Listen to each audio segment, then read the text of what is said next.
Welcome to another Sunnyside design tutorial.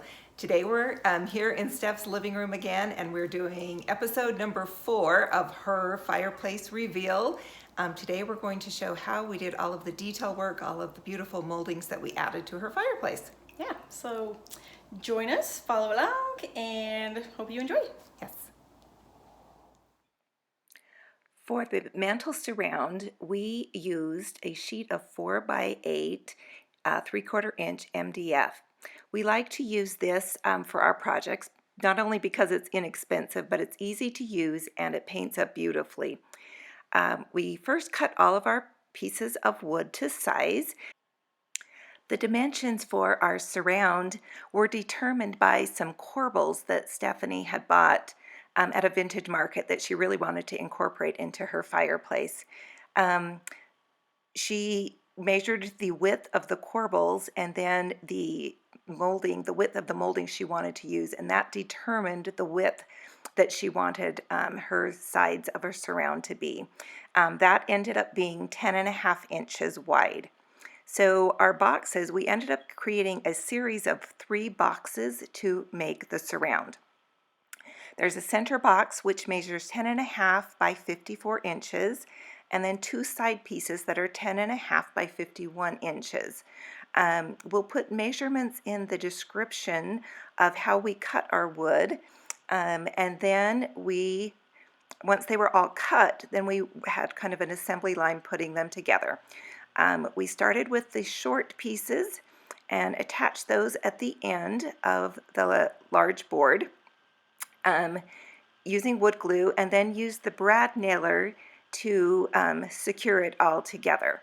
And as you do this, you'll want to make sure that you keep a damp cloth around to wipe up any excess glue that may squeeze through as you're nailing and putting it together.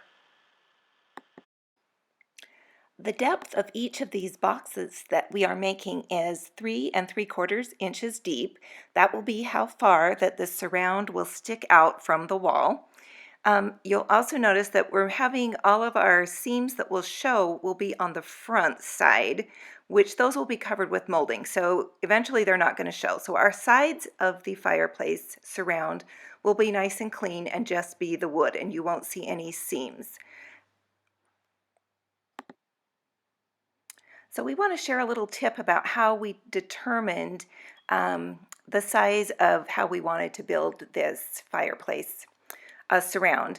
To visually get an idea of what it was going to look like on the wall, we used some masking tape, and we just marked off first the dimensions of the fireplace, and then from there we marked out how far or how wide we wanted our tile surround to be.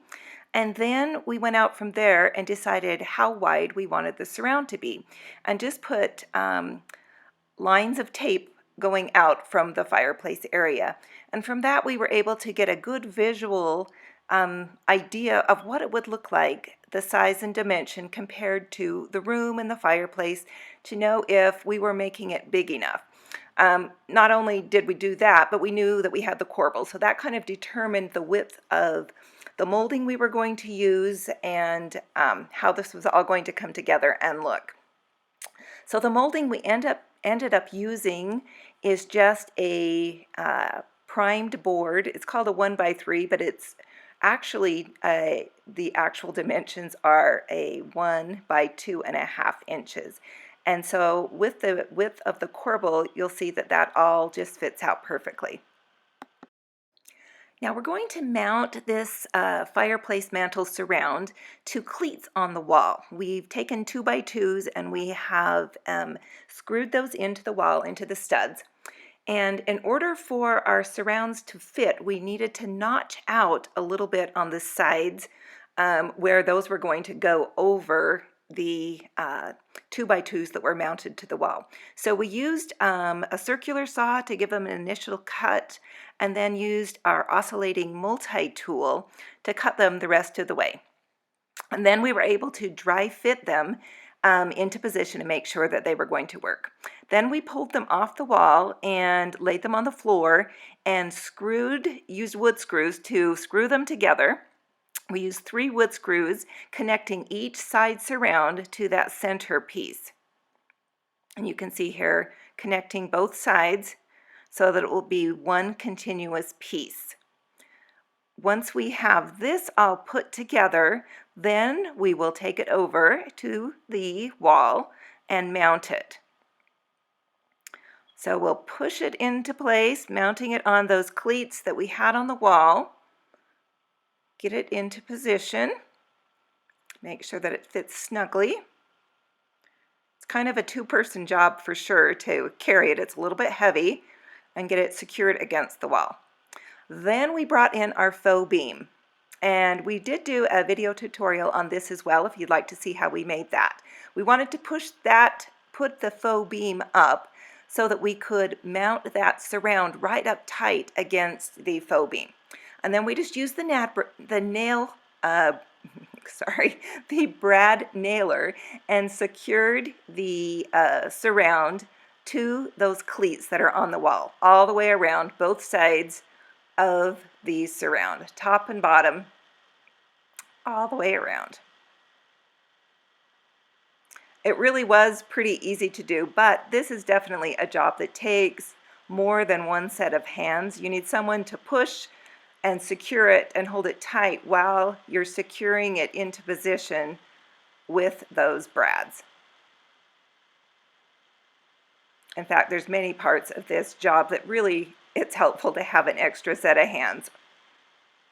All right, now we are down to the fun part. We're ready to add the corbels. Now our corbels are not structural. They are just there for decoration. And we do have a tutorial that we did on those. These were vintage corbels. Stephanie was able to buy 3, and they were kind of in rough shape. So she was able to take them apart and salvage them and get 2 good corbels out of them. These were glued. We used wood glue to glue them to the surround, and then used 2-inch brad nails to secure them to the surround. And those were just nailed in at an angle to get those in. Now we're ready for our molding. This is our 2.5-inch wide flat molding. This will be more of a craftsman style surround that we're making. And we did all of the long pieces first, measured and cut those. We did use wood glue to secure them, as well as the brads to secure them into place. Once all of our long pieces were into position, we added the short ones. And now we're going to do an overmantel as well. Now Steph's walls are a little textured, and she wanted the surround to look like it was a wood panel. So she decided to cover that up with a primed piece of masonite board, just the smooth masonite. She also cut out the holes for the 2 outlets there that are for mounting the TV and for the cable. And then it's just the finishing touches. We continued our molding the same pattern that we had on the lower surround. We're just using the 2.5-inch molding going up each side.